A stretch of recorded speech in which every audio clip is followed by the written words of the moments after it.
ان کی سنی سنی باتیں مان رہے ہیں آپ، جو آپ کے غالباً کسی بزرگ نے فرمائی تھی، لیکن یہاں پر جو حدیثوں میں اس پہ آپ عمل نہیں کرے، بڑے حیرت کی بات ہے ویسے۔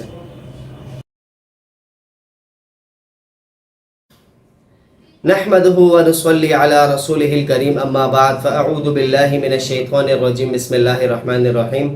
میرا نام فہد خان ہے اور آج ویڈیو بنانے کا مقصد ہے کہ بہت سارے لوگ پوری ویڈیوز نہیں دیکھ پاتے ہیں اور غلط فہمیوں کا شکار ہو جاتے ہیں، لہٰذا میں نے سوچا کہ قاری بابر حفیظ صاحب کے لیے ویڈیوز بنانے سے بہتر ہے کچھ سوالات پوچھ لیے جائیں، اور انشاءاللہ العزیز انہیں یہ ریئلائز ہو تو گیا ہے، باقی جو فالوورز ہیں جو دنیا بھر سے لوگ دیکھتے ہیں، ہمیں بھی انہیں بھی، یا دنیا بھر سے جو مسلمان ہیں ان کو بھی ریئلائز ہو جائے کہ بہت ساری غلط فہمیاں ہمارے درمیان موجود ہے امام المہدی کو پہچاننے کے حوالے سے۔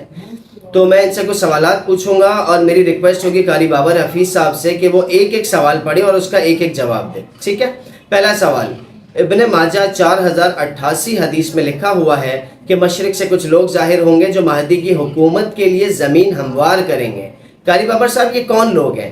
مہدی کے لیے حکومت کے لیے زمین ہموار ہونے کی ضرورت کیوں پیش آئی؟ پہلے تو آپ اس سوال کا جواب دیں، کیونکہ آپ لوگوں کے نزدیک ان کا مہدی کا ظہور ہی بیت اللہ میں مقام ابراہیم اور حجر اسود کے درمیان ہوگا، تو یہ مشرق سے کون لوگ ظاہر ہو رہے ہیں جو مہدی کی حکومت کے لیے زمین ہموار کر رہے ہیں؟ پہلے تو آپ مجھے اس سوال کا جواب دیجیے گا۔ ایک دفعہ انہوں نے مجھے کال پر بولا تھا وہ ایک لشکر تیار ہوگا جو مہدی کی حکومت کے لیے زمین ہموار کرے گا، تو میں نے ان سے بولا لشکر تو کہیں پہ بھی ذکر نہیں ہے، یہ تو کچھ لوگ ہیں۔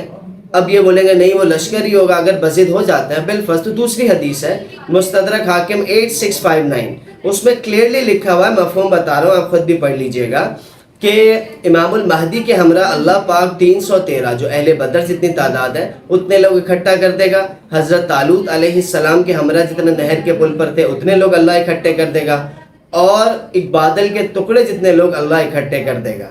یہی وہ لوگ ہیں، ان کو یہ اللہ نے کیوں اکٹھا کیے ہیں؟ پہلے تو آپ اس سوال کا جواب دیجیے گا۔ پہلا سوال، وہ کون لوگ ہیں مشرق سے ظاہر ہو رہے ہیں جو مہدی کی حکومت کے لیے زمین ہموار کر رہے ہیں؟ اب دوسرا سوال آپ سے پوچھ لیتے ہیں، جب بیت اللہ میں ظہور ہوگا تو مدینہ میں لوگوں نے کیسے پہچانا جب مہدی وہاں سے بھاگے؟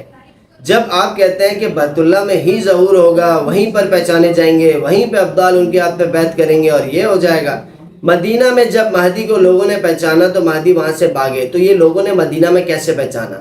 پھر آپ یہ کیوں نہیں کہتے کہ مہدی کا ظہور مدینہ میں ہوا ہے نہ کہ مکہ میں؟ یہ بھی آپ کی ایک بہت بڑی غلط فہمی ہے، اس کا بھی جواب دیجیے گا کہ جب بیت اللہ میں ظہور ہوگا تو مدینہ میں لوگوں نے کیسے پہچانا امام المہدی کو؟ پہلی بات۔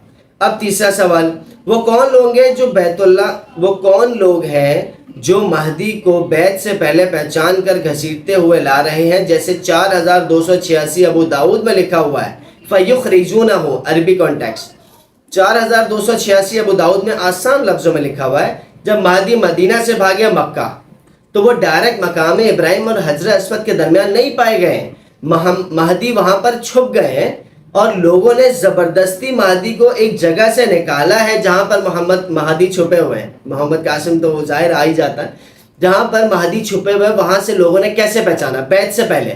پہلے تو اس سوال کا جواب بھی دیجیے گا۔ یہ تیسرا سوال ہے، وہ کون لوگ ہیں جو مہدی کو بیعت سے پہلے پکڑ کر لا رہے ہیں بیعت کے لیے مقام ابراہیم اور حجر اسود کے درمیان تک؟ لوگ ان کو پکڑ کے لا رہے ہیں، مہدی خود وہاں پر نہیں آ رہے ہیں۔ پہلے تو یہ چیز سمجھ لیجیے گا، حدیث کے ریفرنس سے بات کر رہا ہوں، 4286 ابو داؤد میں لکھا ہوا ہے فَيُخْرِجُونَهُ کے الفاظ ہیں۔ تیسرا سوال ہو گیا، آپ کے اوپر لازم ہے کہ آپ اس کا جواب دیں۔ چوتھا سوال، مشرق میں حکم ہوا ہے کہ جا کر بیعت کرو، جو لشکر آ رہا ہے 4084 ابن ماجہ، اللہ کا خلیفہ مہدی ہوگا، صحیح ہے، پھر آپ کیوں کہتے ہیں کہ مقام ابراہیم اور حجر اسود کے درمیان ہی ظہور ہوگا؟ اب میں آپ کو پھر ایک حدیث پیش کروں گا، اللہ کی توفیق سے، اللہ کی رحمت سے، اللہ کے اذن سے، اللہ ہم سب کو تکبر ریاکاری سے بچائے۔ 4084 ابن ماجہ، اس میں کلیئرلی لکھا ہوا ہے نبی اکرم صلی اللہ علیہ وسلم نے حکم دیا ہے امت مسلمہ کو، پورے مسلمانوں کو اللہ کے رسول نے صلی اللہ علیہ وآلہ وسلم حکم فرمایا ہے کہ جب تم مشرق سے کالے نشان طلوع ہوتے دیکھ لو، کالے جھنڈے نمودار ہوتے دیکھ لو، تو جا کر اس لشکر میں شامل ہو جانا، جا کر اس سے بیعت کر لینا، اگرچہ گھٹنوں کے بل برف پر گھسٹ کر جانا پڑے۔ اتنے سخت الفاظ استعمال ہو رہے ہیں، کہاں کے لیے؟ مشرق سے لشکر آ رہا ہے اس لشکر میں شامل ہونے کے لیے، اور پھر آخر میں الفاظ یہی ہیں، وہ اللہ کا خلیفہ مہدی ہوگا۔ اور جو دیگر حدیثیں ہیں ان میں بھی لکھا ہوا ہے کہ ان میں وہ جو لشکر آ رہا ہے ان میں اللہ کا خلیفہ مہدی ہوگا، اور لشکر مشرق سے آ رہا ہے۔ تو جو لوگ کہتے ہیں کہ مقام ابراہیم اور حجر اسود کے درمیان اولیاء کرام پہچانیں گے، ابدال پہچانیں گے، ہر سال اولیاء کرام کی جماعتیں جاتی ہیں ادھر انتظار کرتی ہیں، بھائی وہاں پر تو انتظار کرنے کا حکم ہی نہیں ہے۔ حکم یہ ہے کہ مشرق سے جو لشکر آ رہا ہے نا اس لشکر میں شامل ہو جانا، اگرچہ گھٹنوں کے بل برف پر گھسٹ کر جانا پڑے۔ بہت سخت الفاظ، اللہ ہمارے پر وہ معاملات نہ لائے، اللہ بہت آسانی فرمائے۔ اور کیا فرمائے؟ وہ اللہ کا خلیفہ مہدی ہو۔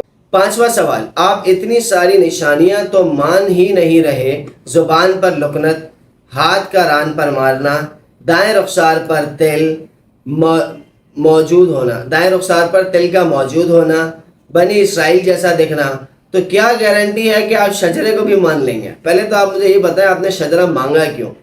پہلی بات آپ مجھے یہ بتائیے گا، کیونکہ جو آپ کے نزدیک آپ نے محمد قاسم کا شجرہ کیوں مانگا؟ پہلے تو آپ مجھے یہ بتائیں۔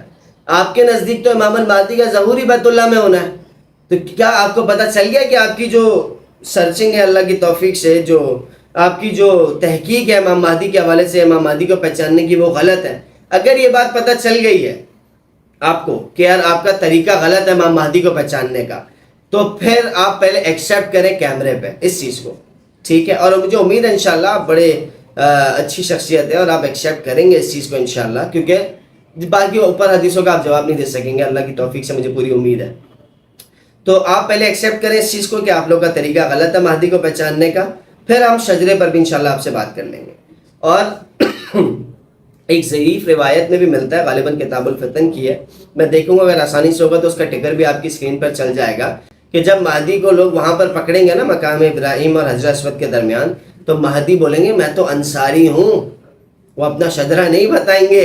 ایک تو یہ دلیل لے لیجئے، پھر مہدی کو کیسے پکڑا؟ اور پھر ایک اور سوال ہے، جب وہاں پہ آپ کہتے ہیں بیت اللہ میں ہی ظہور ہوگا امام مہدی کا، تو میرے بھائی وہاں پر لوگ ان کا شجرہ کیسے میچ کریں گے نبی اکرم صلی اللہ علیہ وسلم کی طرف؟ اس سوال کا جواب دیجیے گا، یہ لازم ہے آپ کے اوپر۔ 6واں سوال، اتنی نشانیاں آپ نے ریجیکٹ کر لی، شجرہ کو کیسے ایکسیپٹ کریں گے؟ ہاں، شجرہ نسب کو آپ کیسے ایکسیپٹ کریں گے؟ مطلب ایک ایک شجرے کی ایک ایک، جو کیا پتا کوئی کذاب جھوٹا اٹھ کے آ جائے وہ غلط شجرہ بتا دے، اب بتائیں اب کیسے مانیں گے؟ تو میرے بھائی ایک ہی طریقہ مہدی کو پہچاننے کا، اللہ کی رحمت سے اولین ساتھی ہونے کا، سچے خواب جو آخر زمان میں دکھائے جا رہے ہیں، دنیا بھر سے الگ الگ رنگ و نسل کے لوگوں کو خواب آئے ایک ہی شخص کے بارے میں، محمد قاسم۔ یہ پتہ نہیں آپ لوگوں کی بات سمجھ کیوں نہیں آ رہی، بہرحال اللہ سمجھا دے۔ 7واں، تابوت سکینہ آپ کو کس لیے چاہیے جبکہ ویڈیو میں آپ کو کتاب الفتن کی روایت دی ہے مہدی تابوت سکینہ قسطنطنیہ کے غار سے برآمد کریں گے؟ چلیں، آپ بولتے ہو تابوت سکینہ کہاں ہے مجھے بتاؤ، محمد قاسم کا تابوت سکینہ کہاں ہے؟ تو پہلے دیکھیں کتاب الفتن کی روایت کو آپ وہ تو نہیں کر سکتے نا، ریجیکٹ تو نہیں کر سکتے، وہ تو کلیئرلی لکھا ہوا تابوت سکینہ امام مہدی جو ہے وہ قسطنطنیہ کے غار سے نکالیں گے، تو آپ کو ابھی سے تابوت سکینہ کیوں چاہیے؟ اور آپ کیسے پہچان کریں گے تابوت سکینہ کی کہ وہ صحیح ہے نہیں ہے؟ اس کے اندر جو حضرت موسیٰ علیہ السلام کا عصا ہے، اللہ کے مشمع فرمائے، اور بھی دیگر امانتیں ہیں، غالباً میرے خیال سے توریت کا بھی اصل حصہ اسی کے اندر رکھا ہوا ہے۔ تو میرے بھائی یہ آپ کیسے اس کی تحقیق کریں گے کہ وہ صحیح چیز ہے؟ آپ کو کیسے پتہ چلے گا؟ پہلے تو آپ مجھے اس سوال کا جواب دیجیے گا۔ خیر، 8واں سوال میں آپ سے پوچھ لیتا ہوں، آپ نے شجرہ کیوں مانگا؟ کیا آپ بھی قاسم بھائی کو مہدی ماننے کے لیے تیار ہو گئے؟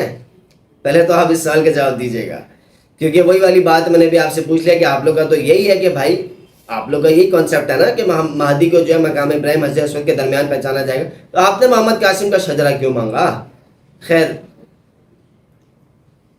اچھا، کویسچن نمبر 9، ہم نے کوئی مذاق نہیں کیا۔ اچھا، آپ نے ایک ہمارے ایک فالوور ہے قاسم بھائی کے، ان کو آپ نے میسج کیا کہ آپ نے میرے ساتھ مذاق کیا ہے اس ویڈیو میں بھی، تو میرے بھائی ہم نے کوئی مذاق نہیں کیا ہے، ہم نے اللہ کی توفیق سے حدیثیں پیش کی ہیں آپ کو، اور ہمیں پتہ ہے آپ کا طریقہ غلط ہے امام مہدی کو پہچاننے کا، اور آپ جتنی جلدی اس معذرت کے ساتھ بول رہا ہوں، اگر آپ مجھے تو پرسنلی ایسا لگ رہا ہے، میں آپ پہ بہتان نہیں لگا رہا ہوں، لیکن اگر آپ کیوں اتنی ضد پہ اڑے ہوئے؟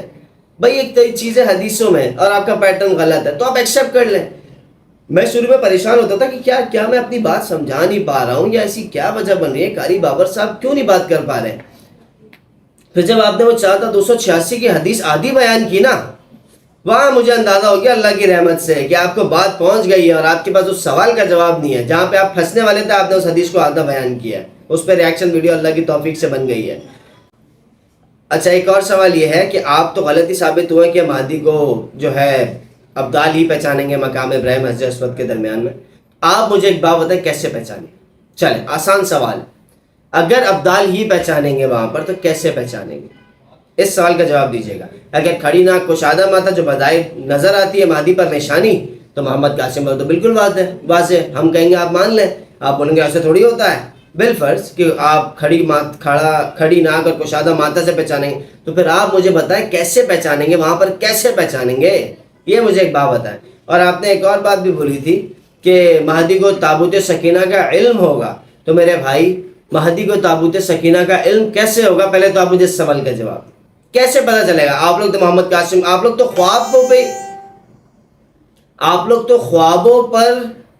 ایکسیپٹ ہی نہیں کرتے خوابوں کو۔ مبشرات کا اتنا بڑا سلسلہ اللہ نے رکھ رہا آخر الزمان میں، آپ لوگ ایکسیپٹ ہی نہیں کرتے خوابوں کو، تو آپ کیسے اس چیز کی وہ کریں گے کہ بھائی مطلب محمد قاسم کو خواب آ رہے ہیں آپ لوگ ایکسیپٹ نہیں کر رہے ہیں، تو مہدی کو کیسے پتا چلے گا تابوت سکینہ کے بارے میں؟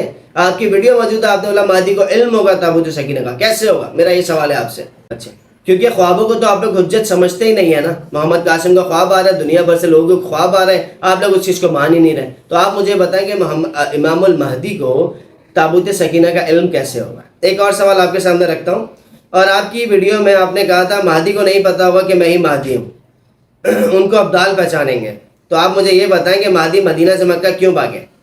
اگر مہدی کو نہیں پتا کہ میں مہدی ہوں تو ایک شخص ہے وہ مدینہ سے مکہ کیوں بھاگ رہا ہے بھائی لوگوں سے چھپ کے، اور لوگ اسے پہچان رہے ہیں، علماء کی رائے ہے، اور اگر آپ بولتے ہیں لوگوں نے نہیں پہچانا ہوگا مہدی خود بھاگ جائیں گے، تو میرے بھائی بیعت سے پہلے جو الفاظ آتے ہیں نا فَيُخْرِجُونَهُمْ 4286 ابو داؤد کے، بیعت سے پہلے کچھ لوگوں نے مہدی کو جہاں پر مہدی چھپے ہوئے ہیں نا ان کو زبردستی نکالا ہے، اور لوگ انہیں لائے ہیں مقام ابراہیم حجر اسود کے درمیان تک، خود نہیں آئے مہدی، تو ان لوگوں نے کیسے پہچانا؟ بہت ساری غلط فہمیاں ہیں قاری بابر صاحب، آپ مجھے یہ بتائیں نا کہ یہ آپ نے کہاں سے اخذ کی یہ چیز کہ ابدال کے پاس ہی پتہ نالج ہے تابوت سکینہ کی کہاں رکھا ہوا؟ حدیثوں میں تو آتا ہے مہدی کچھ دن دنیا کے غار سے نکالیں گے، ابدال کو کیسے پتہ چل گیا؟ اسی کی حدیث کو ریفرنس ہے تو آپ دیں۔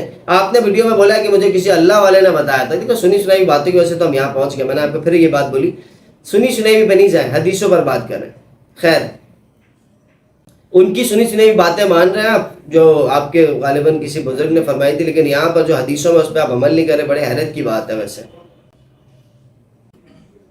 اچھا ایک اور سوال ہے، آپ یہ کیوں کہتے ہیں کہ پہلے ابدال ہی پہچانیں گے امام مہدی کو، جبکہ ایک حدیث ہے 4328 مستدرک حاکم، اس میں کلیئرلی لکھا ہوا ہے کہ مہدی کے ہمراہ پہلے 313 لوگ بیعت کریں گے، بیعت خلافت کا ذکر ہے، بلکہ بیعت خلافت کریں گے، مہدی سے 313 لوگ بیعت خلافت کریں گے، اور اس حدیث میں لکھا ہوا ہے 4328 ابن مستدرک حاکم کہ پہلے 313 لوگوں نے بیعت کی مہدی کے ہاتھ پر، بعد ازاں اس کے بعد شام کے ابدال اور عراق کی جماعتیں آگے دوبارہ بیعت کریں گی، اور اس کی ڈیٹیلنگ 4286 ابو داؤد میں ہمیں ملتی ہے، تو لہٰذا اس چیز کو بھی غور کیجیے گا، آپ یہ نہ بولا کریں کہ ابدال ہی پہچانیں گے امام مہدی کو پہلے، اور اس کا بھی آپ کو ویڈیو میں اللہ کی توفیق سے بتا چکے ہیں کہ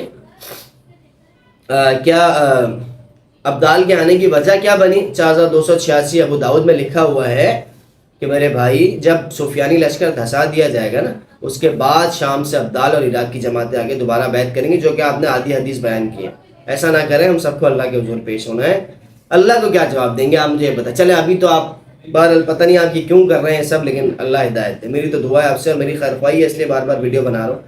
خیر ایک اور سوال آپ سے ہے، مستدرک حاکم 8659 میں لکھا ہوا ہے کہ اللہ مہدی کے ہمراہ 300 لوگوں اکٹھا کر دے گا، میں نے سوال پوچھ لیا آپ سے، بہرحال آپ سے یہی ریکویسٹ ہے کہ کیمرے پر ایک ایک سوال پڑھیں اور اس کا ایک ایک جواب دیں، اور میں آپ کو ایک مزے کی ایک بات بتاتا ہوں۔ 4084 ابن ماجہ میں ایک اور چیز لکھی ہوئی ہے، نبی اکرم صلی اللہ علیہ وسلم نے فرمایا، جب مفہوم بتا رہا ہوں آخر میں لکھا ہوا اس حدیث کے، جب تم مشرق سے سیاہ نشان طلوع ہوتے دیکھ لو اور جا کر اس میں شامل ہو جانا، اگرچہ گھٹنوں کے بل برف پر گھسٹ کر جانا پڑے، اور وہاں پہ الفاظ 4084 ابن ماجہ کے الفاظ ہیں، جا کر اس سے بیعت کرنا، وہ اللہ کا خلیفہ مہدی ہوگا۔ تو بیعت کا ذکر تو یہاں پر بھی آ رہا ہے. اور میں ایک مزے کی بات اللہ کی توفیق سے آج آپ کو بتا دوں, 4286 ابو داؤد میں بھی لکھا ہوا ہے, اور یہی 4328 مستدرک حاکم میں بھی لکھا ہوا ہے. جو وہاں پر بیعت ہوگی نا مقام ابراہیم اور حجر اسود کے درمیان, اس میں الفاظوں پہ غور کرے حدیث کے, وہ بیعت خلافت ہوگی. پہلے والے لوگوں کو کیوں حکم ہو رہا ہے کہ اس لشکر میں بیعت کرو, جاؤ اس لشکر میں اللہ کا خلیفہ مہدی ہے. اس لشکر میں آپ کو مزید حدیث پیش کر دیتا ہوں. مشکات شریف 5461 میں بھی لکھا ہوا ہے, مسند احمد 12924 میں بھی لکھا ہوا ہے, جب تم خراسان کی طرف سے سیاہ جھنڈے آتے دیکھو یا کالے نشان طلوع ہوتے دیکھو تو جا کر اس میں شامل ہو جانا, جا کر اس کا استقبال کرنا, جا کر اس سے بیعت کر لینا. اگرچہ گھٹنوں کے بل برف پر گھسٹ کر جانا پڑے, وہ اللہ کا خلیفہ مہدی ہوگا. قاری بابر صاحب, مجھے لگتا ہے میں نے اللہ کی توفیق سے آپ سے بہت سادہ الفاظوں میں سوالات پوچھے ہیں, بہت معصومانہ سوال کیے ہیں. ایک ایک سوال پڑھیں, اس کا ایک ایک جواب. وآخر دعوانا ان الحمد للہ رب العالمین. جزاکم اللہ خیر.